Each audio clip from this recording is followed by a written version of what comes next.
నమస్తే, welcome to gossips garage. నేను సునీల్. కొడితే దెబ్బకు దిమ్మ తిరిగిపోవాలా, ఇంకోసారి ఆక్రమణ అనే పేరెత్తాలంటేనే గజగజ వణికిపోవాలా. చేసిందేదో చేశాం, అపోజిషన్లో ఉన్నాం, సైలెంట్గా ఉంటామంటే కుదరదంటోంది కూటమి సర్కార్. మీరు ఎక్కడున్నా ఏ మూలన నక్కినా పొగపెట్టి బయటికి తీసుకురావడం ఖాయమని వార్నింగ్ ఇస్తోంది.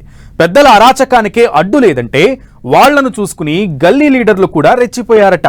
దాంతో అప్పటి ఆక్రమణలు, సెటిల్మెంట్లు, వసూళ్ల మాట ఏంటి, దాని మ్యాటర్ ఏంటో తేల్చేందుకు విజిలెన్స్ రంగంలోకి దిగిందంటున్నారు. పెద్దల నుంచి గల్లీ నేతల వరకు అందరి అరాచకాలపై రిపోర్ట్ రెడీ అయిందట. సిట్ యాక్షన్ షురూ చేస్తే ఇక చుక్కలేనా? విశాఖ నుంచి అనంత దాకా దారుణాలన్నీ కూడా వెలుగులోకి వస్తాయా?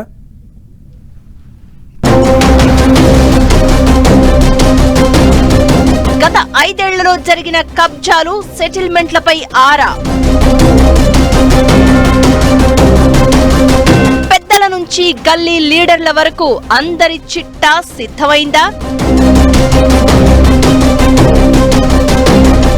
విశాఖ నుంచి అనంత దాకా అన్ని అక్రమాలపై సిట్ దర్యాప్తు. గత 5 ఏళ్ల పాలన నెవర్ బిఫోర్ ఎవర్ ఆఫ్టర్ అంట. ఇంతకు ముందు ఎప్పుడూ చూడలే, రాబోయే రోజుల్లో కూడా మళ్లీ ఎవ్వరూ అట్లా చెయ్యలేరేమో అన్నట్లుగా అరాచకం జరిగిందట. చెప్పుకుంటూ పోతే ఇంకో 5 ఏళ్లైనా క్రైమ్ ఫైల్స్ క్లైమాక్స్ కు రావట. అలా ఇలా కాదు, అడ్డగోలు వ్యవహారం ఓ రేంజ్ లో జరిగిందంటున్నారు. లెక్కలేని పనులు, బాధ్యత మరిచి వ్యవహరించిన తీరుకు అంతే లేదట. సినిమా తీసినా, వెబ్ సిరీస్ తెరకెక్కించినా అయిపోనంత క్రైమ్ కహానీ ఉందట. నడిపించే నాయకుల నుంచి కింది స్థాయి లీడర్ల వరకు అందరిది అదే దారట. ఖాళీ జాగా కనిపిస్తే చాలు కబ్జా పెట్టేశారట. అప్పటి ఆక్రమణలు, సెటిల్మెంట్లు, వసూళ్ల మ్యాటర్ ఏంటో తేల్చేందుకు ప్రత్యేక టీంలు 2 నెలల నుంచి ఫీల్డ్ లో పనిచేస్తున్నాయట.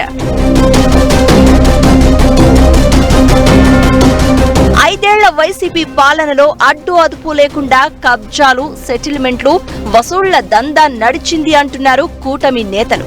తాడేపల్లిలో మకాం వేసి చక్రం తిప్పిన పెద్దల నుంచి గల్లీ నేతల వరకు అందరి అరాచకాల ఫైల్స్ రెడీ చేస్తున్నామని అంటున్నారు. సిట్ దర్యాప్తు మొదలుపెట్టి అందరికీ లెక్క పెట్టి మరీ వడ్డీతో సహా గట్టిగానే ఇచ్చి పడేస్తామని అంటున్నారు. గన్ చూపించి ఆస్తులు రాయించుకున్నారు అన్న ఆరోపణల నుంచి అధికారాన్ని అడ్డు పెట్టుకుని కబ్జాలు, దందాలు చేసిన కింది స్థాయి నేతల వరకు అందరి లెక్కలు తీస్తున్నామంటోంది ప్రభుత్వం. ఎంత విధ్వంసం జరిగిందో త్వరలోనే ప్రజల ముందు వాస్తవాలను పెడతామంటున్నారు లీడర్లు. 5 ఏళ్లలో జరిగిన అక్రమాలు, ఆక్రమణల గుట్టురట్టు చేసేందుకు సీఎం ఆదేశాలతో 2 నెలల కిందటే విజిలెన్స్ విభాగం రంగంలోకి దిగింది. రాష్ట్రంలోని అన్ని జిల్లాలకు వెళ్లి ఇతర విభాగాల అధికారులతో కలిసి కబ్జాలు, దందాల లెక్కలపై విజిలెన్స్ సిబ్బంది ఆరా తీశారట. 2 నెలల పాటు ఫీల్డ్ వర్క్ చేసి ప్రభుత్వానికి రిపోర్ట్ ఇచ్చినట్లు తెలుస్తోంది. ఇన్ డీటెయిల్డ్ దర్యాప్తు కోసం సిట్ ను నియమించి బాధితులకు న్యాయం చేయాలని భావిస్తోందట ప్రభుత్వం. అధికార అండతో మాఫియా తరహా డీల్స్ జరిగాయట. రాష్ట్ర స్థాయిలో గనులు, పోర్టులు, డిస్టిలరీలు, సెజ్లు, హోటళ్లు, రిసార్టులు ఇలా ఒక్కటేమిటి, ఎక్కడ ఆదాయం ఉంటే అక్కడ అడుగుపెట్టి అసలు వాటాదారులను, యజమానులను తరిమేశారన్న ఆరోపణలు ఉన్నాయి. ఇక జిల్లా స్థాయిలో కూడా ఎక్కడికక్కడ వైసీపీ నేతలు తమ అనుచర గణంతో చెలరేగిపోయారట. భూ కబ్జాలు, దందాలతో జనాలను హింసించారట. కూటమి ప్రభుత్వానికి వందలు వేల సంఖ్యలో ఫిర్యాదుదారులు రావడంతో ఆరా తీస్తే ఒక్కో దారుణం బయటపడుతోందట. అప్పటి బాధితులందరికీ ఇప్పుడు న్యాయం చేయాలని సీఎం చంద్రబాబు ఆదేశించారట.